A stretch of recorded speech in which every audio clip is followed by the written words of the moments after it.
It's Tuesday, January 7th, 2014. Oh my God, you got it right. I'm Rim. I'm Scott. And this is Geeknights. Scott, I think, was betting with himself on that. And tonight, we're talking about the games of MAGFest 11. MAGFest 2014. The 11th MAGFest. I think it might be more than the 11th MAGFest. Maybe the 12th MAGFest? We went to 9, may have been the 10, I don't know. I think it may have been the 12th. The most recent MAGFest. 2014 MAGFest. Let's do this. I'm almost relieved that we don't have any conventions until PAX East. You skipped my opening bit. You know what my opening bit is? What's your opening bit? Woman? It's warm today. It's a little bit warm today. We didn't do any Only Geeknights. relatively speaking. Now, just want to point out that it wasn't that cold in New York. Compared to other places, it wasn't as cold in New York. It was still fucking cold. But it was not below 0 Fahrenheit because that, just growing up in Detroit. Okay, Fahrenheit, yeah, it came close. We were in the single digits. We hit Fahrenheit. 4. We hit 4. And you know what? I will admit that 4 is pretty nippy. Just only pretty nippy? Well, it was funny It's because I ridiculously cold. So I did not. This, my life. I think about these. You things. have hair. I do. Hair that I wash in the morning so it gets wet. Dry it before you go outside. That takes too long. You know what I did? I did not wash my hair in the morning for 3 days. Hair makes a big difference. I was really cold. Also hats. So when I walked outside, one, I didn't get my hair wet because I grew up in Michigan, went to school in Rochester. I've experienced frozen head hair. It's not pleasant. I get down to the street and I start walking toward the subway, and there's a cop, and he stops a guy who's walking out of his apartment, and he's like, "Yo, dog, you should put on a hat." And the guy's like, "What? It's not that cold." And then he kind of pauses, and the cop's like, "You're going to get frostbite." And the guy's like, "Yeah," and he goes back inside. But there were actually cops going around, like, telling people, like, that was the thing I saw people tweeting about, to put on hats because it was cold enough to get frostbite if you live too far from the subway. I did not witness that. Maybe it's just your neighborhood? I don't know. I don't know. There's a lot more cops in my neighborhood because there's that bridge thing right there. Like, there's the cop every day forcing the traffic people. cops. Yeah, but they talk to people. Like, they hang out. They when I bike in the summer past traffic cops and crossing guards, they talk to you. They try to. Try to. I imagine, "Yo, asshole, you're the... Hey, you can't go." Something like that. So, yeah, we're back. We're bad. I don't expect there'll be that many interruptions to Geeknights for a few months. PAX East. PAX East is in April? I thought it was March. I don't remember. So why? It's a ways out. Anime Boston. Anime Boston still got to submit panels too. What else? What other cons? PAX Prime, I guess. When's Zenkai Con? Sometime in the summer. I don't know. We're committed to going. I just don't. Are we? No, yeah. We're doing like 4 panels. I see a bucket. Well, I don't know. see a bucket. I see a pail and a word that rhymes with it. We also, it's this weekend, maybe? I don't know. Not doing anything this weekend except watching footballs and maybe baking some breads. You want to do some video or some game streaming? Does it involve football or warm bread? I don't know. People really, the Utena videos are starting to get some views. Oh, yeah, we should do that, but it's cold. It's going to be like 50 fucking degrees this weekend. It's going to rain. Not Friday. It's going to rain. It is. I'm going to bike on Saturday. Fuck y'all. I saw a dude biking this morning. Scott, 2 days ago, I was walking home wearing my heaviest jacket, thinking to myself, fuck, walk real slow, don't let the cold air in. I saw a dude wearing tights and a ski jacket running. Yeah, I see people running a lot. Running's one thing. It was 6 degrees. Running heats you up. Biking, it's like when it's like there's a fan blowing on you. You're creating your own wind So, chill. Scott, I know you don't ski, but I'll say one thing. When I go skiing, like... Same shit happens? So the temperature on the ground in the wind during the cold snap in New York was about the temperature I experienced on the top of the mountains. Oh, another reason not to ski. Cool. So the problem is, you get to the top of the mountain and it's that cold and it's windy. So you start skiing and your face starts to freeze. But then you're going down the mountain, it's getting warmer. And so as you're going down, And you're you're getting exerting warmer yourself. and you're exerting yourself. So by the bottom, you're so hot you want to take your coat off. Anyway, we're back, all that stuff. So I got a geek bite. I don't know if you have any news or anything. I have news. There's a lot of news, but I'll do my geek bite really quick. I played the Stanley Parable. I don't think it's really worth doing a whole show on unless we do a broader topic about that kind of game. I played the demo. That's the one where you walk around the hallways in the Half-Life engine, and it just sort of like the guy tells you what to do. Yeah, so fuck the demo, play the full game. It added a lot and really, really polished it. Yeah, like, in I a played big it a way. long time ago, and then I just ignored it. If I had to summarize this game, and Scott can talk about it because he played the demo, this is just more than the demo. It's like Bastion, the FPS, It's without what the action. You know what it is? It's what Elevator Source should have been. Like it's the same kind of game as Elevator Source. It's an experience. Non-game. It's a game. It's an entertainment software. Yes, interactive amusement. It's I an would entertainment software. argue that it fits into our definition of video game. Definitely. Sure. Because you play through the game and your decisions affect your personal outcome. Play the game again, different decisions make a different outcome. There's only a limited set of outcomes. All games have a limited set of outcomes. Yeah, but the universe has quanta. NetHack has a effectively infinite set of outcomes, as does Dwarf Fortress. But it is technically limited. Technically. There is a limit. The Stanley Parable, Scott, the new version, has more outcomes than you would expect, and they're subtle. Does it have more than Chrono Trigger? I'll put it this way. I played it for 2 hours, and I saw all the outcomes I cared to, and at no point did anything repeat. And what amazed me about this game, or I guess what surprised me, I shouldn't say amazed, is the number and variety of ways the narrator would react to things I did that I did not expect him to react to. And also the fact that in the kind of remade game, there's a very ominous feeling in the beginning. Like the game almost feels sinister, depending it felt on sinister when I played it the originally. directions you take and where you go. I don't want to spoil it at all, but you should. It's a game that everyone should experience. It is an interactive amusement that is highly amusing. And the moment that got me as I walk around and I'm doing stuff, and basically the gist of this game, that you get this experience and you're walking, and eventually there's a choice. There's 2 doors, and the narrator is kind of describing Stanley got up and walked around, and Stanley decided to go into the door on the left. And you don't have to go in the door on the left. And I go into the door on the right, and things go off the rails. Just go in the door on the left. Yeah, and if you do that, it's just... So what surprised me was how reactive the moderator was to me. Like at one point, I walked into a place, and I'm just kind of hanging out in there, looking around, and then the narrator's like, there's really nothing to do in this room. Stanley really should just get on with his journey. Really? You're going to stay in that room? Well, fine. And stuff happens.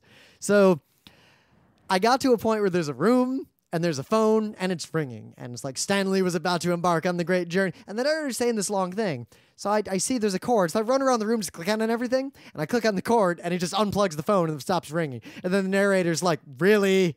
Really? Well, fuck. It's really funny. It is as funny as Portal, but there's no skill game in there. It's Portal without the game part, but with the other game part. Because game means a lot of things. These people who make these things should stop making entertainment softwares and should just make amusement park places. They should just become, what's it called at Disney? What's that job? Well, this is that. Imagineers? In fact, if you could make the Stanley Parable. They should just become Imagineers and quit their video game making ways. No, here's the thing. You could not fully make the Stanley Parable. Or Parable. Imagineers should make entertainment softwares just like this. The problem with making the Stanley Parable in the real world is that it uses non-Euclidean geometry heavily. Yeah. There's a lot of places where you'll walk around. So does the Haunted High Mansion. But it's tricking you with mirrors and things. It's not actually non-Euclidean. This is an actually non-Euclidean space. There's plenty of those. Every amusement park ride nowadays is just 4 3D screens surrounding you anyway. Yeah, you could do it that way, but that's... The Stanley Parable, I laughed out loud a bunch of times. It is super fun. It is well worth interacting with this thing, this ideo game, this interactive series of decisions that gives you a personal outcome that you can repeat. And once you've played through and you think you're done, go on YouTube and find the endings you didn't find in the game. Don't try to save that fucking baby. It's not worth it. So here's the news, right? Apparently there was a dude we never heard of until now named Greg Martin, and he died. So I want to give him some extra recognitions because I saw this on the internet, but I didn't see it on enough internet. He's one of those guys. Rock and Gospel Blues? No. One of those. That's the football player? Rugby player? No. Okay, if I do Greg Martin, I'm finding a lot of Greg Martins that aren't That's a common name, okay? Is one of those people that did something really important that you know, but he was, unheralded and unrecognized for his great works. It's like, well, we should recognize his great works even though we are too late. Is it this DeviantArt guy? No. He is the guy who did lots and lots of video game box art in your childhood, and you didn't even realize. Oh. For example, Little Nemo Dream Master NES, Pac-Man Game Boy, Snow Brothers NES, Adventure Island Game Boy, Felix the Cat NES, Sonic 2. Oh, man, Sonic 2. Bonk's Adventure, Bomberman, DuckTales 2, Flintstones. He did all the art for all these video game boxes. Pac Attack SNES, Tengen Pac-Man, NES Pac-Man, Sonic Spinball, a lot of Sonic box art, Bombermans, Time Gal, Arrow the Acrobat.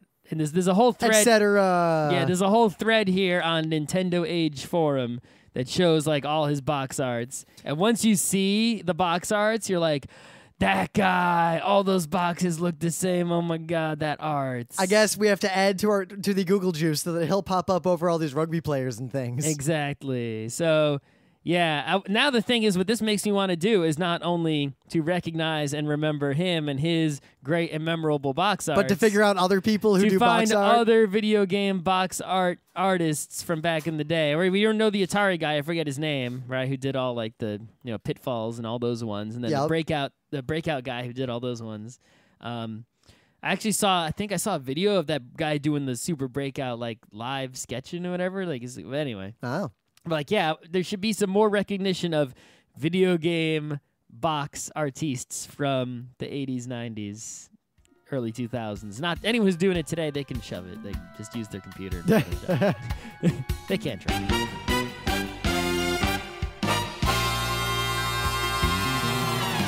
So, things of the day. This video is just kind of amazing and so enjoyable. I can't. You just all need to watch it. This is Story Wars. It's an animation. Sure, we didn't already do this? I couldn't find any example of us having done it. All right. I've searched multiple times in multiple venues. So Story War. This is actually on Frederator, Cartoon Hangover, and basically this is an animation of the kind of stories that come out of Story War, the game. And it's kind of an ad for Story War, but it's a really good ad because it's really funny and I really like the style. And this is the kind of show that I would watch if it was a show. In the Bee and Puppy Cat, Dr. Lollipop, Bravest Warriors. It's in that genre almost, but with a little twist of Slayers. Definitely a twist of Slayers. This thing is great and you need to watch it. Doesn't make me want to play the game though. I haven't actually played the game. The thing is, I'm saying it doesn't make me want to play the game. Not saying the game is bad. Every game that makes stories that I've seen has not been as good as old Nanofictionary. And no one talks about Nanofictionary. Nanofictionary? Pretty sure we've done a show on Nanofictionary. So good. But yeah, watch this thing. It's great. So, Space Dandy. Space Dandy. Is going to save anime. Or supposedly is going to save anime. Watch the first episode. Not bad. Yep. Not bad at all. Too late. Kill la Kill already saved anime. Sure. Everything that saves anime is saving it with boobies. But anyway. I love how, as the opening of that keeps going on, the boobies are just boobying and boobying more and more and more. So, Japan gets all the video games we don't get. And mostly we concentrate on, the unreleased console games that Japan gets that we don't get, especially like DS games and, basically mostly Nintendo games. Yeah. But Japan actually gets tons and tons of mobile phone games that we never get here ever. And no one seems to care about that at all, even though some of them are probably really awesome, especially if you care about licensed properties that are Japanese. I'm sure there's plenty of Crayon Shin-chan phone games you could get that we don't have, right? But we're never going to have them. So no elephant dance for us. So here's a commercial for one such game, Space Galaga, which is Space Dandy Galaga for your phone. It looks really stylish. It basically looks like Galaga for your phone, but Space Dandy. How come we don't have that here? Hello? This is why you Space guys in Dandy America did just come out. Right, but this is why you guys in America don't make money on the animes, because you're trying to just make money on the animes. You got to bring out every single thing that's related to. That's just how the More Japanese importantly, you've got to bring it out right the fuck away. Exactly. Like, I remember when Madoka Magica. That's how they're making money on Space Dandy in Japan, because they're putting out phone games and toys and toothbrushes and the whole shitload, right? Even in the U.S., remember way back when My Little Pony like turned into the big thing? It was a while before there were things to sell. So you know who makes money off of you if you try to make money off of a show and not of the merchandise? People who illegally bootleg stuff with your IP on it in artist alleys. Right. Make the shit and bring the shit out immediately. Meanwhile, Space Dandy, the first episode aired in the U.S. first, but they got the Space Galaga already developed, already on their phones, like right the hell now, and people here don't even know that exists. That's how it rolls. Yeah. So, in the meta moment, thank you all who came to MAGFest and the 4 panels that Scott and I were on, especially the people who showed up at 10 fucking a.m. for our Bad Games panel. Seriously, why would you do that? Also, that Mages room was kind of in the back, and on the map, we're like, oh shit, is this tiny fucking room in the middle of nowhere? But Well, no. it wasn't that tiny. The room was pretty big, and it actually was rocking the entire con. Yeah, people were into it. Yeah. It seemed like there were certain people like that's what they were there for. Well, which was interesting. Notice how the panel attendance has really gone up as they've pushed the academic stuff over the media, guests. Super Art Fight was in a bigger room, and it was really crowded in there. Yeah. So- MAGFest is on the upswing, but I think MAGFest is going to have a cap next year because We'll see what happens. we'll see what happens. So MAGFest, you were great. Everyone who came to see us at MAGFest, you were great. If you wanted to play a game with us, we didn't play a game with you. I'm sorry. I was drunk and wandering around a lot. I might have said, yeah, I'll see you later. I was probably drunk and I don't remember. Also, hot tub party. Mm-hmm. So, yeah. Any other meta things? The book club book is and was Aidoru. We're done with it. We're gonna. I finished reading it like yesterday. Finally, I read 2 full books since I finished it. All right, we'll see. 2 more Ian M. Banks books. Oh, okay. Yeah. So I almost want to make the next book club book that Wool book that listeners keep giving us copies of. And then that we got more copies of at that charity dinner we went to at PAX Prime. Because today, the CTO of my company is like, oh, hey, Rim, so there's a book, and I know you really like good sci-fi that I just read, and it's great, and it's like, and it was that book. It was Wool. Yeah, it was Wool. Is it He was about? like, Is it about sheep I don't know. or androids dreaming of them? I don't know. I've got Or like shearing 5 physical copies of it because people keep knitting giving sweaters. them to me. One of them is signed by the author. Okay. So I guess, I don't know. I might make some dry history in my book instead. At work, they gave away free copies of Fosse, if you want, which is pretty sure is a biography or something. It's a giant book. I could make that a book club book. No. I didn't even take my free copy because who the hell wants that? A company I do business with in Turkey gave me, as a gift, this huge, gigantic history book of a particular city in the old Roman Empire. They know that much history, huh? That book looks really, really good. And also, Emily's mom gave me a book that is titled Strategy. And so far, it is the kind of book that Scott and I will love and you will all hate. Okay. It is take like characteristics of games and go way more academic and way more historical. Mm-hmm. It's up our alley. It's also really fucking thick. All right.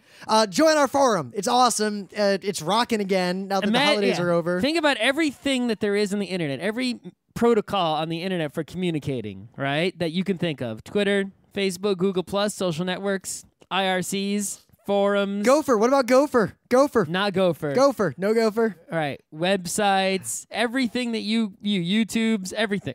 We are there.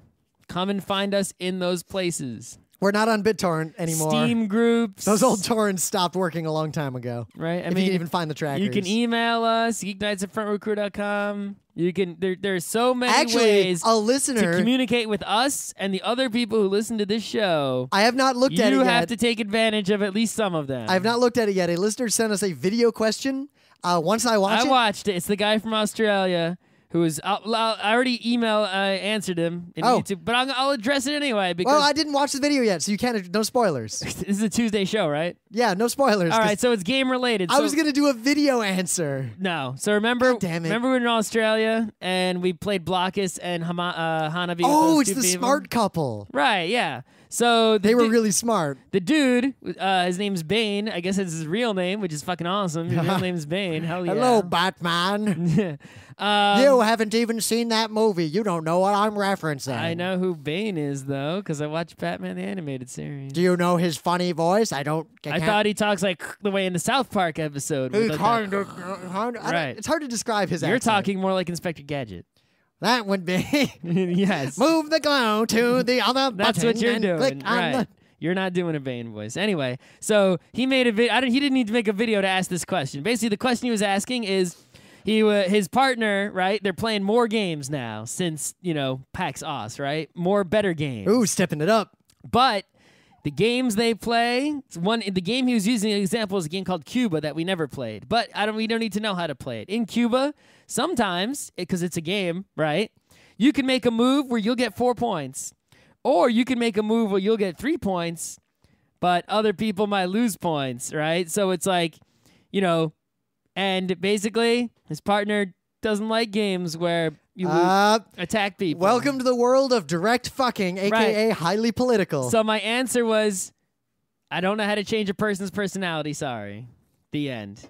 The real answer is, if you want to play competitive games and want to get good at them, you have to either only play 2-player games or be able to accept that you will lose due to politics. No, but it's like he wants to know how to make her accept that she will lose to politics. And I was like, she won't. I was talking at her, not you. Oh. I remember our friend Luke, not Luke Crane, different Luke, way back when we were first getting into But he was the one asking. Yeah, well, I'm saying we started playing El Grande. Like, that was our first real German board game after, like, Settlers and Carcassonne. Like, that was the first, like, wooden cubes game. That's where we went, like, full on after that. And I remember there was a moment when I had this realization. I was playing the game, and I realized, wait a minute, I can do this and get 3 points. Or I can do this, get 2 points, and deny Luke 4 points. Luke is winning by 1 point. And can get 2 points on his turn. And I did all the math, and I did the series of actions that was guaranteed to win me the game, and he got really fucking pissed. Right. There's no way to change that person. If you are that person, maybe you can change yourself. But as being another if you are not that person who is upset at people hurting each other in games, then you can't change someone else's personality. You just have to. You know how I've gotten around that? Play 2-player games, because or don't play with. Yeah, but he wants to play the multiplayer. No, games. You've got to get someone to be able to play those games. You have to get that person to play 2-player games a lot, where there is no difference between getting 3 points or getting 2 points and denying 1 point. So that will, if you play 2-player games a lot that have direct attacks and aren't just races, and you have that differential, that is the most intuitive way to make it clear that hurting someone else is the same as helping yourself, and you cannot discriminate between the two. They're identical. It's just, I think some people have a personality such that where if someone's points go down, theirs or another's, right? It's like they don't want to see anyone harmed, even within the context of a game where no one's actually being harmed. It's like that just upsets them that there is harm, whether they caused it or someone else caused it. I guess I've seen and people... they can deal, and they just, those people, I've never seen a person who was that kind of person that didn't like that come around and become a person who likes it. Many of our friends who are women have had that problem in the past. I think most people have this problem, actually, but regardless of gender. But I have seen people get over it, and the best way I can think of, because I don't have a assured way, just based on my experience, if you want any chance at all, you have to play 2-player games where both things happen, and that is the only way to reinforce viscerally that, these are the same thing. I think some people just don't, they have a higher priority than winning. They don't care, right? And or. You can't make them care about winning as much. Here's the other way. Play a game like Bonanza. Because Bonanza the fucking is concealed. Well, it's extremely political, but it's so interactive that it sort of glosses over the fact that it's actually extremely political. And that could also... People don't know that they've been harmed because it's not obvious. Like, you lose 10 points. But eventually, if they keep playing, they might start to notice or start to not notice when it happens more directly in more complex games. Another thing is if you're a game designer, right, and you notice that certain people get upset when, like, someone loses a victory point, you could just renumber your game such that, let's say there's a move I could do where I get 5 and Rim loses 1. You could just change it so that in that situation, I get 6 and Rim gets 0 because it's effectively no different.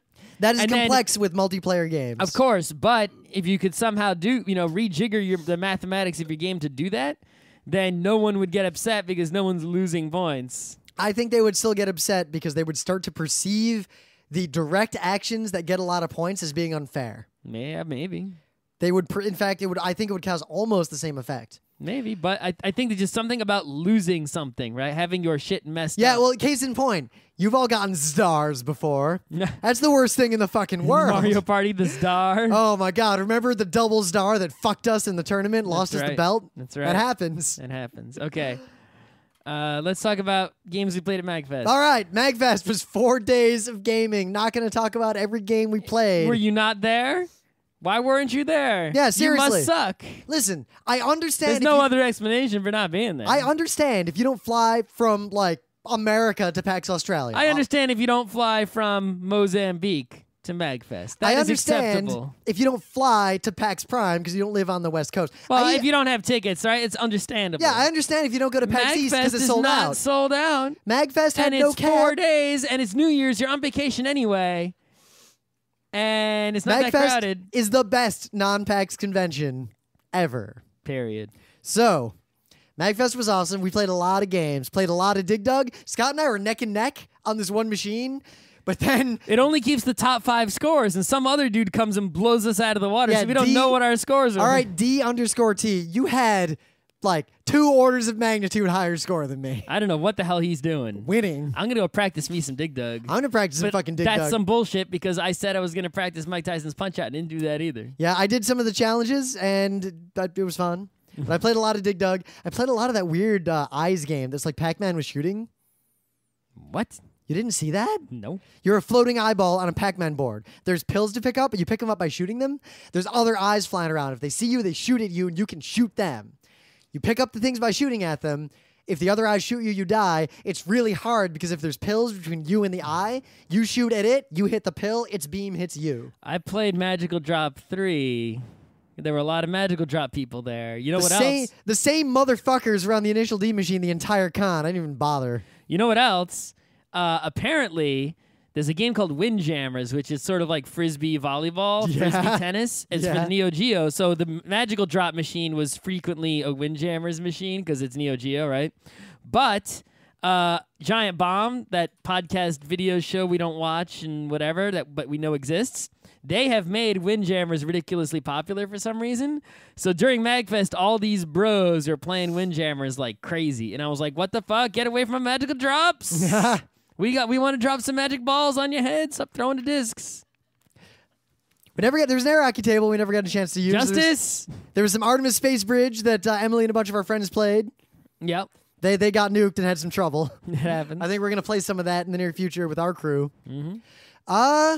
But the games we played that we want to talk about are the tabletop games. That's right. Because there really aren't new console games that we haven't already talked about. So there's one game, the big one, right, is one that I've heard about for many moons, but I've never had a chance to play, but I've heard it oftenly spoke. It is maybe one of the highest ranking Board Game Geek games I haven't played, and... Yeah, it's also $100 fucking on Amazon. Right, the game is called Hansa Teutonica. So, if I had to analogize it after looking at it and worning the rules wrong twice... We'll get to that. Talk about getting rules wrong. This is the worst case of wrong rule ever. So, ever. I like the point that there were multiple people in one game who were all playing under radically different assumptions because different other sets of people who weren't playing told them wrong. People and who all said of those they knew how to play. Wrong. One person read the rules, another person super read the rules, another right. They all got it wrong. The game feels a lot like some aspects of Thurn and Taxis, some aspects of Web of Power. See, the thing is, those are games that I am A+ at, and those aspects I did not have in this game. Yeah, this game... Partially because of wrong rule. ...has extremely obscured positional heuristics. Mm-hmm. To the point that it is almost impossible for a novice player to have any concept of how well they're doing until the game ends. Yep. And they will also not likely see the end of the game approaching. Nope. Unless it's the victory point kind. That one's easy to see. Yeah. But even then, they might not notice because the victory points seem to not get to that point usually. Basically what it is, it's a game where, you're basically putting guys on roads similar to Ticket to Ride, but you have to sort of fight to control the roads, and some roads are better than others. But controlling a road means you pick up all your guys and then interact with one of the endpoints of the road. Yeah, it's like finishing a road allows you to put a real guy on the board, which is hard, right? And then the real guys are what actually matter. But they're limited power grid style in where they can go. There's multiple kinds of guys. Yep. And the places they can interact with not only are limited, but are radically different. Yep. Like you put a guy in one spot and you control the office. You'll get victory points when other people finish routes that touch that. Or you can put it on the action thing and then get more actions, get more workers to place later, or upgrade your bag, or upgrade all these things you've got on your little thingy. But is really what makes it hard to figure out is the side effects. It's like upgrading the book, for example, right? So if you build a road in a certain place, you can upgrade your book, right? Okay, if you upgrade your book, then when you use the airlift action, you can airlift more dudes. But at the same time, you also get another merchant because you upgraded your book. So it's like all these, when you do something, it actually has crazy side effects all over the place. And certain things you need really badly that go with other things you don't need so badly, and vice versa all over the place. So there isn't this clear path of do these things in this order for optimal efficiency. It's like, oh, I can just go get more. Everyone was trying to just get more actions because that was so obviously good. But it's like, wait a minute. If I upgrade my bag, that's effectively getting more actions because I'll have to take less bag actions and can do more non-bag actions. But in the game I played, because my bag is more efficient. Because of counterattacks, I was able to do what I wanted with almost no bagging at any point. Yep. So the game is very reactive in that you can put your guys out on the road, but if you have guys out that haven't finished a road, other people can spend more guys to displace your guys, but then you get almost kind of double guys. So if I displace one of Scott's guys, he gets to put two guys on a nearby road. Then I can use the airlift to just move the guys that I've now gotten free extra guys. So you see this strategy where people will put a guy in the way of someone else, hoping to get displaced, and that person might then not displace them because it would displace them somewhere that would fuck up their shit elsewhere. And now your guys are all trapped in shit. Yeah, or because they're just hanging out there not being displaced. Or you displace, someone else displaced. You have a displaced cascade over multiple rounds because people are getting all these guys on the board from being displaced. The board can change so radically between one turn and the next that you got to rethink your whole strategy. Yep. But the actions you take are extremely simple. Yeah, there's only 5 actions you can take. Bag, put guys, airlift guys, claim, and something else? Something like that. Yeah, and then on your turn, you get, 2 actions? I only played it once. I got to read the rules in detail. It's a game I definitely want to play again, but I will. I think it has a lot of long-term play possibilities. Yes. But I think Tammany Hall, I want to play again more. I want to play that too. I want to play that more than I want to play Hansa Teutonica, but I foresee it having less long-term possibilities. I think it'd be more fun while it lasts, but I think Hansa Teutonica could become a game you play for a long time. But I feel Hansa Teutonica felt a lot similar to Brass, which I have. Right? So it's I already have Brass. I don't need to buy that one. I would buy Hansa Teutonica if it weren't $100 on Amazon. Well, go check it at the Strat where it's going to be. That's what I'm going to do. $100. You never know. You never know. This game, however, in the early days, before we got into German board gaming culture and just played these games on our own, the way we'd learn is we'd all independently read the rule book and then we'd play. Mm-hmm. Then we got into the board gaming culture, which is very much a culture of the oral tradition. People don't want to read rules. For some reason, reading rules is not fun, and people don't want to do it. So most people learn board games by having someone else teach them. And they get the rules fucking wrong. Yeah, one asshole gets the rules wrong, teaches 100 other assholes, and then you'll have an entire generation playing a game wrong. Because of one guy who's illiterate. Never mind games that have rules changes. Mm-hmm. Not Glory to Rome. Seven Wonders has some of that. There's different copies of the rule book that say different things in certain key areas. Yep. Carcassonne has no less than 3 completely different ways to score farmers, depending on what rule book you have. I've never met a person who is new to Netrunner that plays it properly from the get-go. That's just how it They're goes. if it doesn't have it in the run, do I still have to break this ice? It's no, just keep going. I am now going to fully read the rule book of any game, even if someone teaches it to me. Because there are a lot of games I play that I've never read the rule book for. Oh, yeah. Like Eclipse, I've never read it. I've been taught. Yeah, there were games. Well, I've read the rule book for Eclipse. I have but not. Not the expansion one. Yeah, there are games where we've been getting the rules wrong the whole time. Well, remember forever. the first time we played Puerto Rico, we got it way wrong. Well, wasn't there something we got wrong in like Seven Wonders this whole time? Yeah. That we discovered? Now I'm trying to find... What game? There was some game over the weekend where like we discovered we always been playing it wrong. Yes, but I found a copy of the rules online at least that says the way we were playing, so I could do some research. But the biggest one was Amun-Re, which we got something wrong. We fixed it like a year later wrongly. And then years after that, we were playing with someone at a con, and they were like, what the fuck? That's not how that rule works. And we all looked at each other. We're like, what? No. We looked in the rule book. No. We were wrong. Yeah. So even the gameriest gamers get this shit wrong. The moral, at some point, even if you've been taught how to play a game, read all the rules, not just like the sections that you're shady on. Read every word, even the sections you are so sure of. And read it cover to cover. Yeah. Every and also, word. If you learn a game like Small World and then someone tries to play Vinci with you, just don't.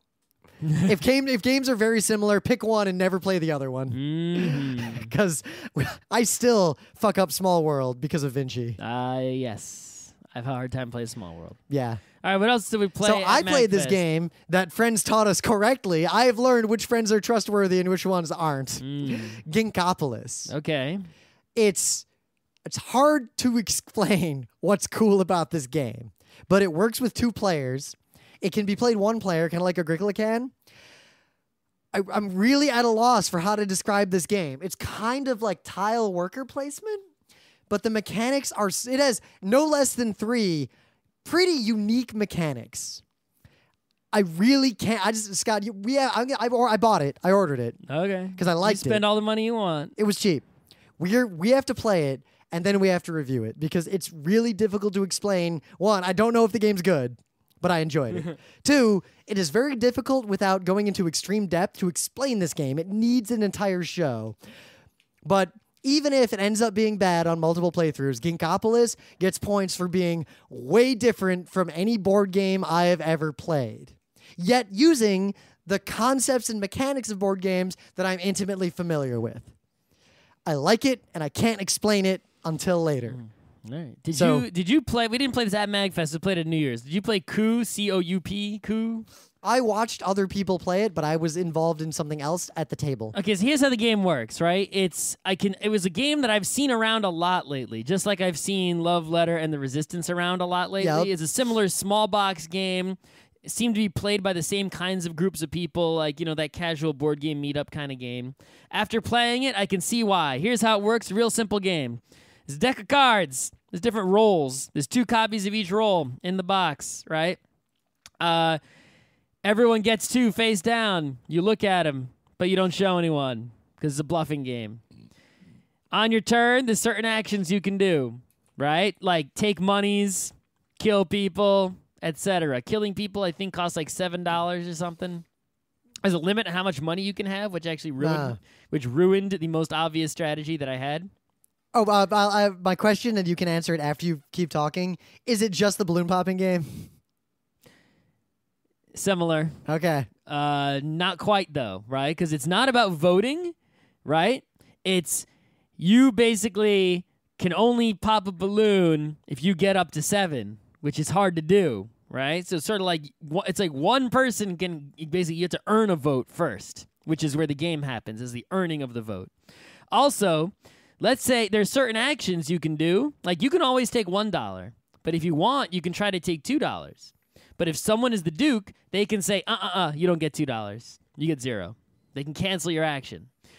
Now, let's say that happens. Let's say it's me, Rim, and Emily goes, taking $2. And Rim says, I'm the Duke. You can't do that. I'm going to stop you. Emily can either say, okay, and put the $2 back, or can say, fuck you, Rim, you don't have the Duke. And if you have the Duke, you turn it over, and one of Emily's characters dies.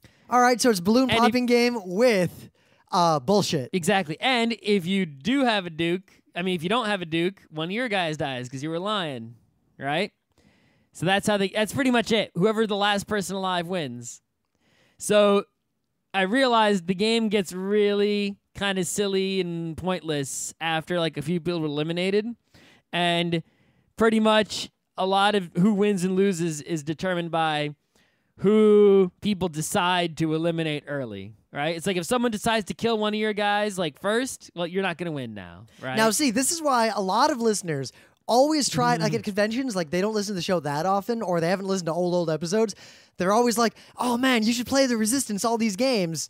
And the reason I'm always really down on them is because they're all either just Citadels or Mafia. So I might as well just play Citadels or Mafia. Yeah. I haven't played the Resistance. It's supposedly the better Mafia. I've played it. It's better in the same way that Uchronia is better than Glory to Rome. I was afraid of that. Like, it's different. It does interesting things, but if I'm gonna play a game that's like that anyway, I'd might as well I'd rather play a pure version of that game. Mm-hmm. I'd rather just play the purely political, purely psychological Mafia. But yeah, if you're that kind of gamer who's not super serious, I love the way you said that. If you're stupid, if you like stupid shit. You're that kind of person like goes to Nerd NYC meetup and whatever and enjoys it and loves that kind of stuff. That's my new insult, Scott. Anytime someone likes something that kind of person that I don't like, I'll be like, well, that's a great anime if you're that kind of person. You're that kind of person, yeah. Then Coup is actually, it's just another one of those great games for the people who like games such as Pandemic, The Resistance, Battlestar Galactica, etc. If those are your kind of game, put Coup on the list. You'll fucking love it. So speaking of Coup, we played at MAGFest. We got a bunch of our friends together who they're all like hardcore gamers like us. They've never played Citadels. So we busted it out and played it. We didn't finish it. I love my friends because they'd never played this game before. We taught them, we started playing, and they did the right thing and ruined the game. And they immediately shuffled the hands and Everyone randomly chose their the roles. whole game was random. Half the table was randomly choosing. Everyone acted randomly. At one point, I arranged the cards and handed them to the person to my left, and that person was looking at their cards for a while, and then they stopped and they looked at me, and then they put the cards under the table and shuffled them and put one face off. Like, it was beautiful. I actually twice chose non-randomly to see if that would help. I acted like I was choosing randomly, but decided hoping that at least one of our friends was going to be stupid, and it turned out no one was stupid. Mm-hmm. Like, I was really banking on one person being stupid. A person, not a particular person, but anyone. All I needed was a person who was stupid, and I could have eked out victory because I've basically solved Citadels. But nope. Like the game at one point we're like, is everyone just going to act randomly until the end? And they're like, yup. And we're like, okay, we're done. We put the game I think away. we just had something else to do. Well, we wanted to play Eclipse. That too. I played a little game, Cheaty Mages, that Adam had. Oh, yeah, I saw that. It was actually really fun. So it's this little game, and it's gladiatorial arena, and you bust out all these gladiators, and they're going to fight, like the dragon and the demon and the goblin and your mages, and you bet on who you think you're going to win, and it's horse betting. So you bet on one guy, two guys, or three guys, with lower payout if you bet on more people if one of your guys wins. I would just go all in on one guy each time. Yes, and then you take turns playing cards, basically cheating. To get the odds of your guy winning. So you'll cast spells. Some spells are open, like make this guy weaker, make this guy stronger. Some spells go face down. Can you bet on the same guy someone else bet on? Yeah, it's secret betting. You don't know who bet on what. This is obvious what to do. In the round one, I don't want to go first, right? I want someone else to go first. You don't know what people bet on. Oh. Yeah. Oh. Yeah. Well, then I don't know what to do. So to make matters more interesting, here's the catch. Every battle. Can I wait to see how they cheat before I bet? Yeah, you bet first, and then you go around betting, doing stuff until everyone passes. Oh, no, I want to bet after people do stuff. You get 6 spells. You can cast as many as you want. You draw 3 at the end of the turn with a hand limit of 6, and you do 3 turns. Like 3 go-arounds. The key is that every go-around, you randomly flip over a judge, and the judges all have specific rules. Like, can't cast forbidden spells, can't cast direct spells, do whatever the fuck you want. And it's just really fun and really quick and really light. All right. I think I played another game. Jungle Speed Safari you played. Oh, that's the one I was forgetting. So I watched you guys play, and when you all went, rah, rah, I decided that game looked stupid. It is stupid. Do not play Jungle Speed Safari, just play Jungle Speed. Yep. The end. It's a baby game. We played some Jungle Speed. I got cut. Like, I got cut and bled all over the totem. It was awesome. I got you. Chia cut me. I think there's one other game we played. We played Eclipse. I kind of want to talk about our game of Eclipse. That's what I was suggesting. All right. So before we get to Eclipse, played a lot of Glory to Rome, which Scott is down on. I mean, it's not a bad game. It's just you guys play it so fucking much. So I played it a bunch. You played that more. You played more games of Glory to Rome than I played of Netrunner. So I played Glory to Rome a bunch of times. So much Glory to Rome. And I put a lot of thought into who was playing with me and why they wanted to play Glory to Rome over other games. And I figured it out. One, because Glory to Rome is fairly straightforward rules-wise, like it's actually pretty easy to teach for as complex as it looks. Pretty much everyone we know knows the rules, which you can't say about almost any other good game we own. Any game, El Grande, Puerto Rico, You know why? T&E. You know why? Because people play Glory to Rome instead of playing those games and learning them. 2, the game is pretty quick. Yeah. Like 45 minutes at most if everyone knows what the fuck they're doing. Mm-hmm. And 3, it is a game of skill. Mostly. Yeah, and 4, no one we know has solved it. You can get a bad draw. Yeah, you can, but I've learned to mitigate that. So the novel thing is that I played a few games of the Imperium version, which I haven't really played much. And I really like the Imperium version now because in the normal game, a lot of people follow the leader often. In the Imperium version, like I lead a role and most of the time, most people think. Like it is way hard to do anything. And you can't rely on luck of the draw. You've got to have a strategy, and you've got to commit to that strategy. So I'm going to play Glory to Rome, only Imperium version, for a little while, and then I'm going to probably write something up about it. I'll play some Imperium version. Well, we'll do it. We'll do it. So we played a game of Eclipse. With everything. With absolutely every expansion thing there is. I liked everything except for... I think alliances, you cannot play Eclipse with the alliance mechanic if you are smart. Yeah, I'm definitely not a fan of the alliances, not only because they make the game way, way longer, right? We now understand exactly mechanically why it makes the game take longer, though. So the reason it makes the game take longer, the first reason, is sort of a meta reason, right? It's like, let's say you're playing a game, any game, and on your turn, you think of what to do and you do it. And you're a fast turn taker, right? Any game. Yep. If you have an alliance, suddenly on your turn, you're now discussing with your teammate what to do. Not like bridge, we're not allowed to discuss, right? Yep. You're discussing. And that happened in our game. As soon as I was in an alliance physically, with GA, the act of talking, hearing, takes way, way more time than the act of just thinking and deciding. Suddenly, and I have to say things like, you move your guys there so that when the gray token comes to me, I can build a unit to move it. Every single turn, constantly talking, the 2 allied people took on their turns, Rim and GA, more time. 3 allied people. We had Pete, too. Pete wasn't really... I'll get to Pete. Yeah. I'm going to call Pete out for being shit at Eclipse, but we'll get to that. You know... You just friggin' took so long in your turns because you had to physically talk to other people about what you were going to do. There's a secondary problem with the alliances that further exacerbates this. Yep. So if I'm playing by myself... This counts for any game with alliances, but I can Eclipse also. use really rough heuristics to follow what's going on in sectors of space that are far away from me. And I only need to apply complex heuristics to my immediate neighbors or emergent situations that I could affect in some fashion. Like, I ignore Scott because he's behind Andrew. I'm so far away, you can't affect me, and I can't affect you. So you don't even need to pay attention to me on your turn because you can't do anything about it unless maybe I'm going to buy a science off the thing, in which case you couldn't stop me anyway. So let's say there's you and me, and we're separated by Andrew.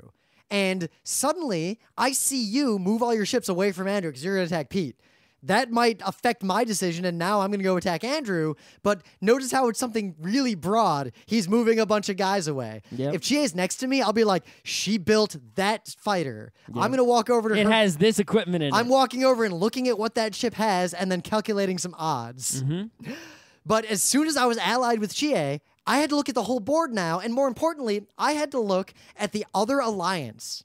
And I couldn't just look at Scott. I had to look at Scott's ally. I wasn't in an alliance. Oh, right. The other two were in the alliance, and you were by yourself. So now I have to look at the other alliance And every alliance. So if there's an alliance and then 2 lone wolves and then I'm an alliance, I have to analyze all the other entities every turn. I can't ignore anything. You have to play for your whole team, basically. Everyone on your team has to play for your whole team. And every turn, I have to calculate. You're all the quarterback of the whole 3-team army. And I have to calculate not just, will this get me points? I have to calculate, does this give my team more average points than it would if I did Y or Z? That's the specific thing to Eclipse that makes it even harder for the Alliance. Yeah, an Alliance is scored as the average of all the members. You're calculating the average of your 3 guys. So it's like, well, this is the way I can get the most points. But if I did this, our average score would go up more. So we should do that instead. And suddenly everything takes longer to calculate.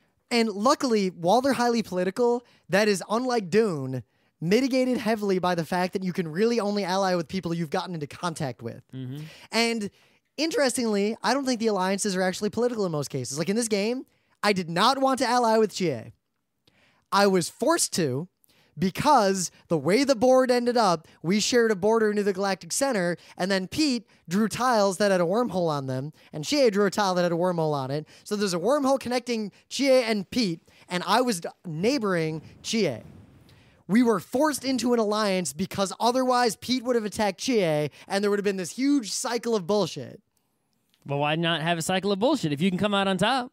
Because I didn't think I could come out on top in that situation. Well, then if you don't think you could have, one of those other 2 people was going to. Is that not correct? But so why did that person choose to ally and not just attack? So Pete allied because he planned from the beginning to break the alliance and fuck us, and the only way to get us to stay away from the wormhole was to be in an alliance with us. Oh, so he wanted to ally to get you to move a certain way and then break it so they get a lot of on the last turn, he's like, I betray you. But you can't break an alliance on the last turn. Yeah, so now we had to play the last turn with an ally who tried and could not betray us, who was still in our alliance. We couldn't kick him out. Right.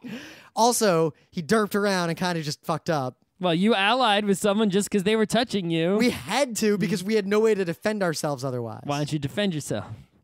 Yeah, so the alliances ruin Eclipse. Never play with alliances. Right. Another thing is that there's all the extra stuff in the Eclipse that isn't alliances in the expansion.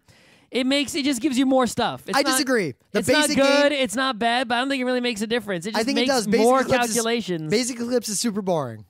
It's not super boring. I think it's super boring. It's not mechanically different. You don't make different decisions. It just takes you more time to calculate. No, the Galactic Center falls basically immediately. It's just a race to the center and a race to research, and aliens are just victory points. At least with the strong aliens, it forces you to have a cycle of development, and you have to deal. You have to plan between attacking aliens and attacking people. Nah, the aliens aren't that much harder. The regular aliens are still on the board. The Galactic Center, I was going to take it out if you didn't interfere. Your ships sucked ass. My ships are great. That's yeah, killing how come I destroyed your fleet with almost no damage to mine? Because I was built Galactic Center fighting ships, not rim fighting ships. Scott, I said out loud, because we're in that alliance, every turn, for multiple turns, if Scott attacks the Galactic Center, I'm sending my glass cannons in to fuck him. You were which is why I thought you weren't going to do it. And you also, on the very turn that you did it, you were ho-humming and not so committing to it, and I was like, he's not gonna do it. Well, because I could have glass cannon Phil. That's why I was saying, I'm like, he's not gonna do it. He's gonna go the other way. Yeah, and then I looked at your ships, and your ships were bullshit, so I attacked you. My ships were great against the Galactic Center. So were mine. I got fucked by the god of dice, but Elia acted. That's your fault for leaning on the table. Scott Johnson led on the table, not Scott Rubin. I'll put it this way. We can debate about the other parts. Like, Scott and I don't agree 100%, but we agree.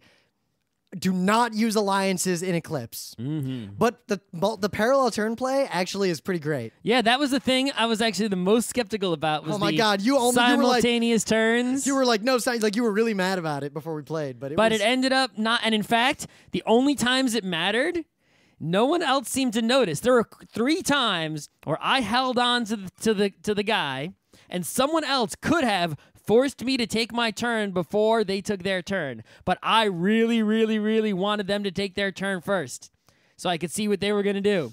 And they didn't even notice. They just took their turn and passed the thing, and then I took my turn and passed the thing and wiped the sweat off my brow. Yep. And I'm like, all right, if you're just going to let me do that. Look at the elegance of the mechanic. you don't have to make it an issue unless both people care. Mm-hmm. So you only ever. But they were stupid not to care. Were they not paying attention? Maybe they had other concerns. They must have. So I basically got my way 3 times.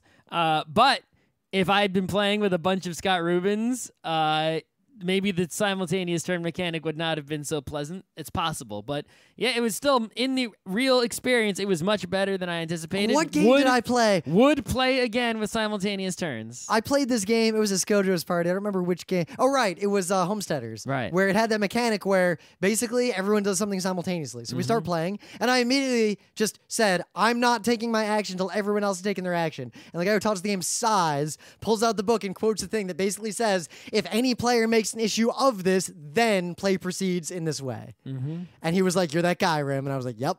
Yep. You know what? I really want to play Eclipse. All right, let's play it. Like right now. All right.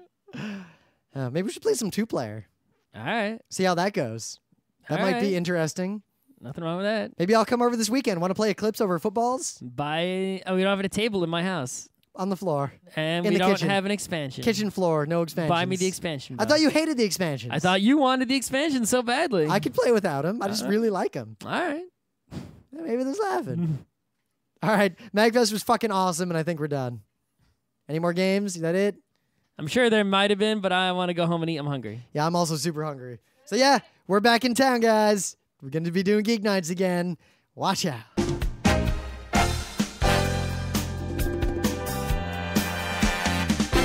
This has been Geeknights with Rim and Scott. Special thanks to DJ Pretzel for the opening music, Kat Lee for web design, and Brando K for the logos. Be sure to visit our website at frontrowcrew.com for show notes, discussion, news, and more. Remember, Geeknights is not 1, but 4 different shows. Sci-Tech Mondays, Gaming Tuesdays, Anime Comic Wednesdays, and Indiscriminate Thursdays. Geeknights is distributed under a Creative Commons Attribution 3.0 license. Geeknights is recorded live with no studio and no audience. But unlike those other late shows, it's actually recorded at night.